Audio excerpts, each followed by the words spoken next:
guys, The Curious Owl here, and today I have my July 2024 wrap-up.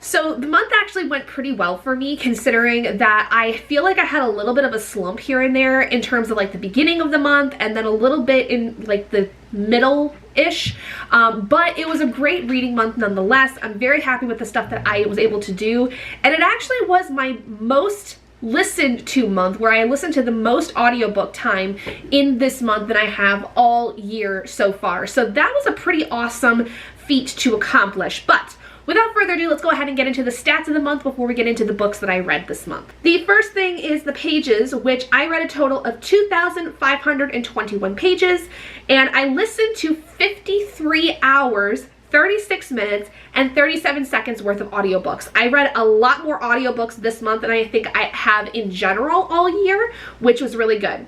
With that being said, 5 of the books I read this month were physical books, 1 was an ebook, and 5 were audiobooks. 4 of them were from my personal library, and the other 7 were borrowed. As far as star ratings go, 7 of the books I read this month were 5 stars. I had 3 4-star reads and 1 3-star read. So overall, a really strong month in terms of books that I really seem to enjoy. And I couldn't have asked for a better month, truthfully, since it was my birthday month and I was on vacation this month. It was really awesome to have some great reads that I just absolutely loved, and I cannot wait to see how August is gonna go. But let's go ahead and get into the books that I finished. The first one that I finished in the month was the sequel to The Bone Shard Daughter, which was The Bone Shard Emperor. This was a book that was for Brandy's membership book club. I enjoyed this one a lot more than I did the previous book. I gave the previous book, The Bone Shard Daughter, more of a 3-star, and The Bone Shard Emperor was more of a 4-star. I think that the series just seemed to have gotten a little bit more interesting in this book. I feel like that for most of The Bone Shard Daughter, I got a little lost with things, whereas with this one, I was much more attentive. I was enjoying the story a lot more, and there was a lot of political stuff that I was really more into than I was previously in The Bone Shard Daughter. So I am excited to see how Bone Shard War is going to be, which is what we are reading in August, and I hope that it ends up being just as good, if not better, than The Bone Shard Emperor. Next, I listened to The Woman in Me by Britney Spears. This is Britney Spears' memoir, and I gave this a 5 out of 5 stars. When it comes to memoirs, it's very hard for me to give anything below a 5-star unless for some reason the writing is not necessarily my favorite, but I did really like the way that this was written, and I appreciate with the audiobook how it was already very hard for Britney to maybe write on these things, and so having the audiobook being told from somebody else was a little bit more mentally easier for her, which I totally understand, because this does go into a lot of abuse financially, emotionally, that she went through, and it really paints an interesting picture of what exactly was happening and how most of us, especially during her breakdown period, really had no idea what was going on behind the scenes. And this, I think, is something that I have come to really appreciate when celebrities who are kind of considered the wild children in a sense come out with their memoirs, because I think in particular it's important to remember that these people are human. Celebrities are just as much of a human being as the rest of us, and it's things like this where we really start to understand that there are further machinations that are behind the scenes that we do not get to see. And it's important to remember that a lot of the time, these child stars that grow up in this environment of fame and fortune, they can be led astray very easily, and they can be taken advantage of just like any other human being. And I just found this to be extremely heartbreaking. Also, I am very much a Justin Timberlake hater because of this book. I do not want to listen to his music ever again, nor do I want to in any way affiliate myself with anything he does, because of the fact that he was so awful of a person to Britney, and just an awful person in general, especially with the more recent things that he's been getting into. And I don't think I'm missing out on much, truthfully. But 5 out of 5 stars, absolutely loved it. Would love to see more celebrity memoirs coming out. Like, I would love to see one from Lindsay Lohan. I think maybe Paris Hilton came out with one, and I need to find it. But if I'm wrong, obviously I would like for her to create one, because I think she's got a lot that she could say. Things like that. I would like to see more of these coming out, because I think it really paints a great picture of how things really were for these people. Next, I ended up reading Demon Bound, which was one of my unread project books, and I gave this a 3-star. It was fine. It was definitely very interesting, and I liked the way that the world was being kind of divulged in some ways, but I felt like there was a lot of things that were very hit or miss in terms of like lining up with each other. I felt like there was some contradictions that were not really well explored, and I feel like that this was something I just like was missing something, where like I jumped into the series in the middle of like the world building aspect or something. Like, you know those companion series where like it's probably better for you to start with like one series first before jumping into others within that world? That is kind of how I felt like that I should have read another series before the first book in this one, because I feel like I just missed out on a lot of the world building, a lot of the kind of lore that there is within this world, and I just felt like something just wasn't hitting right, because I felt like I was missing out on something in terms of like information that I should have had, you know, going into this series, as opposed to starting fresh in this world and feeling like I can get my footing really well in the first book kind of thing. The next book I ended up completing was Home Before Dark by Riley Sager. This is my very first Riley Sager book I've ever read, and thankfully it was a 5 out of 5 stars. I loved this from the jump. I loved the creepiness that was going on within this house. While the ending, I do understand, for a lot of people was probably very much either predictable or it seemed like a cop-out, I fully enjoyed it. I loved this book from beginning to end. It was actually really hard for me to put this book down in favor of other books at sometimes, because I was so invested in the story and the mystery around the house. And I just really think that this was a great way for me to get into Riley Sager, since this is one of his more recent books. But I am excited to be able to read his backlog, as well as anything that he comes out with in the future, because I really like his writing style, and I definitely think this will be something that I will reread in the future when it comes to like spooky season. The next book was a book that I decided to read with my mom and my sister for our own little kind of like book club, not really book club kind of thing. We just decided to buddy read stuff together, and this month we read Ninth House by Leigh Bardugo. We will be reading Hellbent in August. I was not really sure how I was going to like this going into it. I read the Shadow and Bone series by Leigh Bardugo and thoroughly enjoyed it, but I was hearing mixed reviews about this duology in particular, in terms of some of the content that was involved in it and some of the magic that was involved in this world. I was pleasantly surprised with how I ended up faring with this. I ended up giving it a 4 out of 5 stars. I think in some ways I got a little confused here and there with some of the timeline aspects, because it does jump back and forth within a timeline that like you start seeing things from before and then after and then before and then after. So some of the things kind of got a little jumbled up for me in terms of the timeline of things, but the end of this I really, really enjoyed, and I love the way that Hellbent is being set up in this book. I think that that is making it more enticing for me to want to read Hellbent sooner rather than later in the month of August, because I love the way that there is this underlying plot kind of thing that was going on, or this underlying problem on top of the big problems that were going on, and the underlying problem was tied into the big problem basically. And so now in the second book we're going to get to the underlying problem. I really like the way that that was done, and I think it was done very well. So I am excited to see what Hellbent has in store, and I definitely think I will be continuing to read more from Leigh Bardugo, also in an adult format. There is a lot of trigger warnings with this in terms of drug use, sexual assault, like just a lot of things. There's a lot of things involved in this that I think are definitely going to be very triggering for a lot of people, and I understand why for that reason a lot of people had mixed reviews of this. There's one scene in particular that I know a lot of people are very divisive of when it comes to whether or not it was appropriate to have a certain scene in this book. If you know, you know. If you don't, I'm not going to spoil it for you, because for one, it is super triggering, and two, it does have something to do with the character development of our main character, Alex.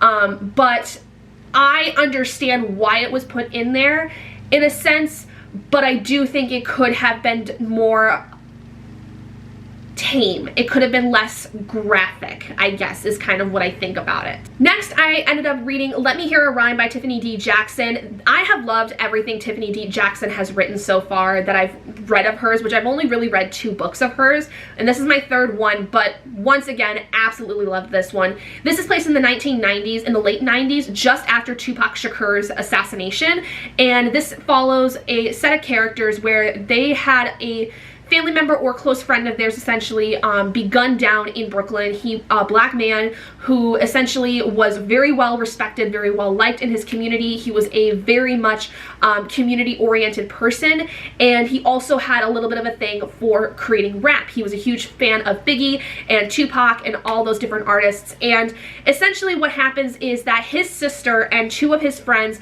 find his music that they essentially decide to then put out posthumously, but act as if he's still alive. And essentially they're putting out his music even though nobody really knows who he is. They try to use more of a pseudonym, and things kind of progress from there. And it's a lot of also finding out about what exactly happened to this friend, why he was shot, what exactly it was that caused him to then be killed by somebody. And essentially it's kind of got a little bit of a thriller aspect to it, with this more contemporary kind of lighthearted aspect to it as well, which is pretty common for Tiffany D. Jackson. A lot of her work, especially what I've seen of with Allegedly and Grown, is that there is always some kind of like thriller mystery aspect to the stories, but there is a lot of lightheartedness also brought into it with things like family, friendship, things like that, that kind of help to alleviate some of the pain that is brought up in these stories. I saw that with Grown, with the fact that it was, you know, very heavy on the inspiration with young girls being, you know, sexually pursued by older men and groomed, and then allegedly being involving a teen pregnancy with an absentee mother, things like that. And there were, like I said, some levity in those stories, but this one had the most levity because it focused a lot too on the friendship between these 3 people and how their love for their friend or brother essentially brought them so much closer together even after his death. And so it's a really good story. I definitely would recommend it if you're more of a contemporary person getting into mystery thriller, because it has, again, some of those undertones of it, but definitely will read more of Tiffany D. Jackson. So far, she's 3 for 3 with me. I think she's gonna be an auto-buy author for me in general. Speaking of auto-buy authors, the next book I ended up reading was Watch Over Me by Nina LaCour. This is an auto-buy author for me again too, because this is the 3rd book I've read by her, and I have absolutely loved it. I loved We Are Okay and Yerba Buena, which Yerba Buena is her more recent work, but Watch Over Me was I think the book that came out before Yerba Buena.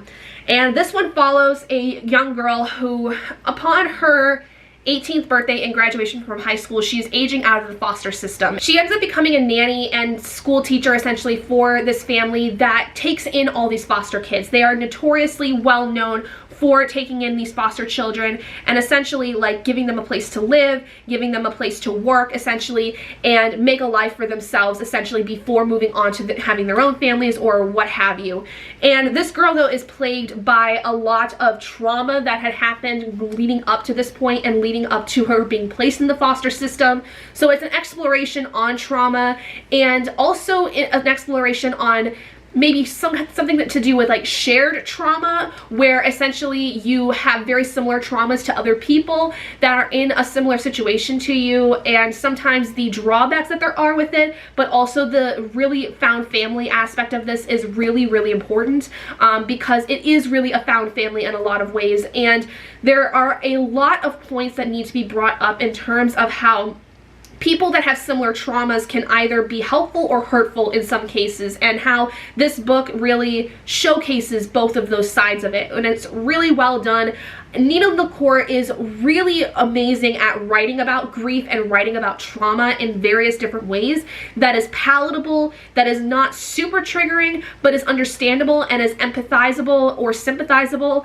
And I just find that her writing is just so beautifully well done. Every book is very different in terms of the writing style and the way that the story is presented. She is such a versatile writing thing so far of hers that has been iffy for me. I found to be extremely enjoying her work, and I just cannot wait to read more of her. So another auto-buy author for me for sure. And again, another auto-buy author that I am finding this year so far is Brandon Massey, because I read not one but two of his books. The first one though was The Exes, which I read this for Blackoween, and I just loved this book. This is a book following a woman who is released from prison after nearly killing her husband. Her husband has since divorced her and moved on with a new family, and when the woman gets released from prison, she is hell-bent on getting back her son and her husband by any means necessary. And this is one of the reasons I absolutely love Brandon Massey, is that his books are heart-pounding, they're thrilling, they're fun to listen to, they're fast-paced. Like, from the get-go, it is boom, boom, boom, boom, boom, boom, boom, boom, boom, and then the end is like, it's a quick ending, but it is satisfying in whatever way that, you know, the ending is. And so I just fell in love with this. I am certain Brandon Massey is going to be another auto-buy author for me, because both of his books I read this month I really, really enjoyed. But before we get back to the Brandon Massey book that I also completed this month, I want to get through a couple more books that I read in the month. The first of which was another read for Blackoween, was my only other read for Blackoween, and that was Root Magic by Eden Royce. I had a lot of people in the Discord really talking about this and saying that it fit a lot of prompts, and so it was really enjoyable, and it's a middle grade story, and I fell in love with this book. Like, seriously, it is so good. If you want a middle grade story that is especially magic centered, and especially are looking for something that talks about root magic, where it is magic that is based in hoodoo and voodoo, and essentially is based in this idea of your roots matter, and your roots and the things that you and your family have done for magic purposes, like they're things that are generationally passed kind of thing. It's just, it's so well done. It's so beautiful. It's very fun. I love how too, though, this really focused on the ideas of family and friendship, and essentially how your roots are what kind of help you make who you are, and you shouldn't be afraid to delve into the nasty and also the maybe traumatizing things of your past and of your family, because they are part of the culture that creates your family. We all want to talk about culture in terms of a societal aspect, but there's also a culture in terms of family. There's a set of traditions that our families create that are passed down. And so it's really important that we look into these things to understand how is it that our world has been made up. For instance, the culture of my family is, you know, very white-centered, because my family delineated from Native Americans, but we lost a lot of that culture of that family because my grandmother was never really able to get involved with that. She knows some things, but she doesn't know a lot of things too, because of the fact that she was not brought up in that kind of a culture that would have given her more of that Native American aspect to her life. And because of that, my culture is a lot of white-centered things, and then small Native American things that I learned growing up, or that I've been learning as I've gotten older. And so it's really important to recognize that this book is talking about, you know, in a lot of ways, how our roots in our family and in our communities are super impactful in what we are able to do and what we are capable of. And even then, we can surpass those things. We can change things. We can, you know, fix things that were done in the past that we no longer want to do, breaking things of like generational trauma, for instance, which is a huge thing, especially for those that are in people of color communities or Native communities.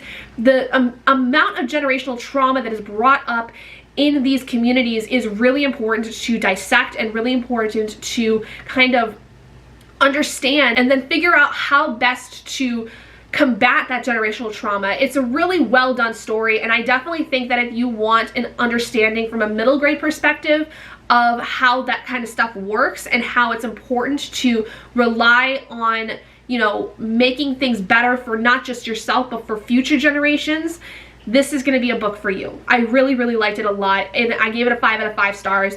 I would love to read more from Eden Royce in particular, because I think, especially as a middle grade author, she's very well accessible in terms of understanding the story and not feeling like a fish out of water when it's talking about things like root magic. I think that it was really well explained and really well delved into, that it just felt so amazing to read a story that talked about this when I had very little knowledge of it in the first place, but having more of an understanding now, it is so well done and it is so good, especially if you're looking for a middle grade story. Next, I had my Witcher read for this month, which was The Lady of the Lake. This is the final book in the main series of The Witcher, but we still have one more book to read in the month of August. But The Lady of the Lake is the final book in the series. And I will say I was very happy overall with how the story ended. I am very happy with how things ended up for Geralt and Ciri and Yennefer. And I can't believe that we're at the end of the series and we still have one more book. I can't believe we're almost to the end of this read-along. Like, we've been doing this all year so far, and in August we're reading the last book with the last live show in September. So you'll have to go check out the live show for that if you want to hear my main thoughts on that, because that live show will have already happened by the time this video goes out. So make sure to go check that out if you want to hear my full thoughts on it, but I did give it a 4 out of 5 stars. And the final book that I ended up reading was the other Brandon Massey book that I read this month, which was The Other Brother. Now, this has similar vibes to The Exes in the sense that it involves a character who is coming out of prison and is exacting revenge on somebody that hurt them. But in particular, this story is about a man named Isaiah who knows he has a half-brother and a half-sister across the country, and his father has never really been a part of his life, whereas he's been a part of his brother and sister's lives, and never really got to know him, and he's full of anger and hatred for his father. So he decides that he is going to exact revenge on them by wiping out both his brother and his father and destroying that family in its entirety. This is really good. I liked it just as much as The Exes, so I ended up giving it 5 out of 5 stars. Once again, Brandon is so amazing at how he writes, and especially how he writes supernatural aspects that feel so ingrained in the story that it just feels like it's another part of the actual world. Like, yeah, that happens in real life when it really doesn't. But there's a lot of supernatural aspects that I can't really get into in this video because it does spoil a lot of the book. But there is a lot that kind of comes up about this, and by the end of it, I was floored. Like, there was a point at the very end where, as things are kind of ramping up to end, my jaw dropped and my jaw was on the floor. It was down on the floor. And I think that just tells me how much I absolutely am enthralled by Brandon's work, and I, again, think he is an auto-buy author for me at this point, especially for crime fiction, because for thrillers and mysteries and crime fiction, he's just mwah, chef's kiss. Absolutely amazing. Will pick up anything that this man writes because it is that good. Without further ado, those are all the books I ended up reading in the month of July. It was quite a bit in terms of like audiobooks, more so, like I said, not as much in terms of like physical reads or like even ebook, but I am so happy with how things went this month. I cannot believe I read this much, even with having a little bit of a slump here and there, but I can't complain. I'm really excited to see how August is going to go because I've got some really great reads that I'm excited for in August. But yeah, so anyway, thank you guys so much for joining me in this video. If you guys did enjoy it, please do give it a big thumbs up. And if you haven't already and you'd like to be and would like to see more content like this, go ahead and hit that button down below and subscribe to become an Owlette in our flock. And I will see all of you guys in my next video. Bye, guys!